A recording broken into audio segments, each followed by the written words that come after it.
Long ago, I saw this chart by Visual Capitalist that showed the number of hours worked per week per person by country. So, unsurprisingly, India was topping the list with 50 odd hours worked per week. Vanuatu sitting at the bottom with about 24 hours work per week. 24 hours is what you have in a day. That's what they work per week. Quite fascinating, and that's definitely a country on my bucket list. It's one country I'm going to go to very, very soon, within the next 1 or 2 years. I should find myself in Port Villa, or so I hope. But quite the contrast. In this video, though, I'm going to talk really about Canada and Australia, these two countries, and my experience working there, and what I've been exposed to, and what I've heard from friends and other connections in these countries.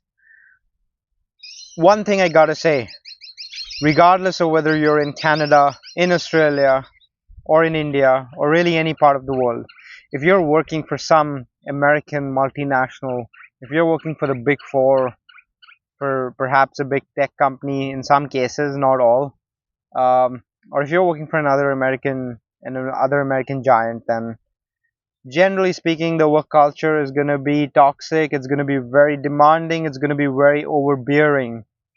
That's what I've seen, regardless of where you are.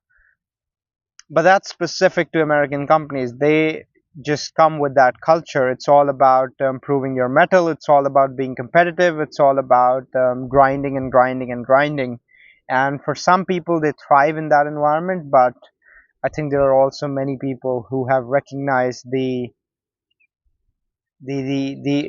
just the endless number of issues that come to your personal and professional life when you work in an environment like that. Now, I've worked for small and mid-sized companies in Canada, and in my case, even though they were small and mid-sized companies, I generally had a bad experience. I was being overworked, and I was not being paid to the best of standards. I'd already worked in Australia before, so I came in with this perspective um, about wages, about work hours, and work culture. I'd also worked in India, and it was still a better experience than working in India, working in Canada.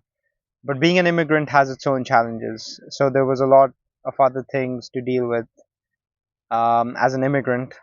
But just trying to be objective, I would still say that a Canadian job is still probably better than an average Indian job. An average Canadian job is better. But Canadian companies are fairly influenced by American work culture. A lot of the clients that you end up working with can be American as well. So in my case, I operate within a marketing function, and to be fair, a SaaS company that I worked with which had mainly Canadian clients at the time, they did have a more relaxed culture. But this agency that I worked with, which also had some American clients, they were quite demanding, and I don't think that was a thing of there being American clients. It's just that the nature of that company was a bit more grueling for whatever reason. But what I've noticed in Australia, though, is that there is great respect for the 9 to 5. There is a lot of emphasis on getting your time off, on getting your me time, on being able to do whatever you want as long as you're getting the work done, or as long as the work's happening. And that's really how it should be, right? Like, if you're getting the work done, who gives a crap what you do when you do, as long as you're doing it on time? Like, that's that, right? And I've heard similar stories from New Zealand. They tend to have a very laid back culture. And I've generally heard positive stories from these regions, Australia and New Zealand, especially if you're talking about local companies, mid-sized companies, we're talking about governments, we're talking about local agencies. Once you get into the international terrain, it again depends. European companies tend to be good, but if you're working with an American company and a large scale American company, that too, I've heard a lot of bad stories, and that's just something that seems to be consistent regardless of your location. So American companies, they are a red flag. Doesn't mean American startups are a red flag, doesn't mean that all American companies are like that, but a lot of them are, especially your big four. I've heard countless stories. I don't know anyone who works at EY or KPMG or Deloitte and who's genuinely happy. Like, they have endless problems. So it's just something to keep in mind. And it's just something that I've noticed. There is a big difference in work culture, and I think in Australia and New Zealand, it's a whole different ball game. It's very common to have beers after work. It's very common to get generous lunch breaks compared to what you might get in other places. Employers are a bit more understanding. Wages are slightly better. The rules and regulations are around labor laws are better as well. Um, People do get paid generously if they are working on weekends, or if they're working on what do you call it, on special days, special occasions, or national holidays, right? So people do get paid generously, especially if you're in a casual role and your wage is hourly. Like, it will get adjusted well in Australia. It does happen in Canada as well, but in general, what I've noticed, what I've experienced is that Australia and New Zealand are doing a good job. A lot of Western Europe as well, especially the Scandinavian countries, they are good in this department. Good countries to have a work-life balance.